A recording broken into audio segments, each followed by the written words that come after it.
So this is Misbehaviour on Makertorium TV, coming to you live from Te Papa, where we're having the Makertorium show and a very special guest, Greg Broadmore. Hello. Hello, how are you? I'm very good, thank you. Really good to see you. Yeah, thanks for having me. Yeah, it's great to see you here. So basically, you've seen some of the fantastic backgrounds that we've been comping our green screen into, which are provided for from the Dr. Broadmore universe. So Greg, tell me a little bit more about Dr. Broadmore. So Broadmore is something I've been working on at Weta and in my own time for the last I always say 5 or 6 years, it's probably more like 6 or 7 years or longer. And it's a sort of science fiction world set in the 20s and 30s, and we started making these kind of crazy science fiction ray guns, retro science fiction ray guns.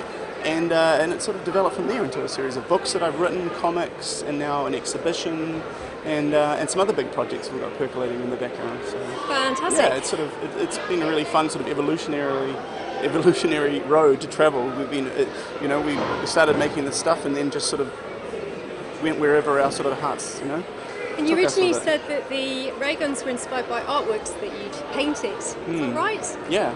Yeah, it was a series of ray gun paintings I did just for myself to put on my wall, and I showed them to Richard Taylor, who is one of the founders of Weta Workshop, along with Tanya Roger, and he really liked the idea, and we suggested that we make them as collectibles, and it just kind of all just grew from there. It's a very, like I say, a very evolutionary process. We just see what works and see what fits, see what resonates with people, and also just did what was fun for us more than anything. So tell me about your book Triumph. That's the most recent one. Yeah, it just came out late last year, in the middle of last year, and that's the third book in the Dr. Broadmore series, and it's a little bit more focused on Lord Coxswain, who is the sort of, I would say, hero, but really he's an anti-hero, I guess, or more a moron of the central moron of the Dr. Broadmore universe. Fantastic. And also the exhibition, which I was really lucky to see and catch you at. So where's the exhibition been? Because it's been all over the world. Yeah, we created it to go to China. It originally went to Chengdu, which is in Sichuan, which went to be part of an earthquake relief campaign there to make money for the massive earthquake that happened there a while back. And there's been another one recently, of course. So that place is just really active like that. And it's really. So then it travelled on from there to Hong Kong, and then back to Shanghai in mainland China, and it went on to Switzerland, and then Nantes in France, which was beautiful, and then to Dusseldorf in Germany. And then we sort of had a bit of a gap, and we decided to bring it back and refurbish it, add some new pieces. And while it was here, Richard really just campaigned for us to let's put it on in Wellington, because we made it here, but we'd never shown it here. So that was a great idea. I was really happy to do that. The council gave us some money to help make that a reality, because it's a very expensive exhibition to put on, and we made it free to the public. Oren, you maniac! Is there a fourth wall that I've just broken? Is that how that works? Or is this fiction or is this real? Yeah, no, I'm an avatar, I'm a hologram, I'm not really here. So we finally got to display it here, and that was fantastic, and really enjoyed having it in Wellington finally. Yeah.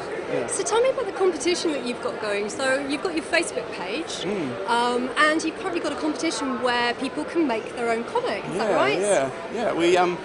We thought it'd just be fun to, since I enjoy making comics so much myself, that we've had many competitions over the years making your own ray guns, customizing ray guns and things, but it's a big component of Dr. Broadmore's, it's just the comic side of things, and so I really wanted to see other people's stories in this world, and that's always been something that people have done sort of on the outsides anyway, they've made their own little comics or fan art or things like that.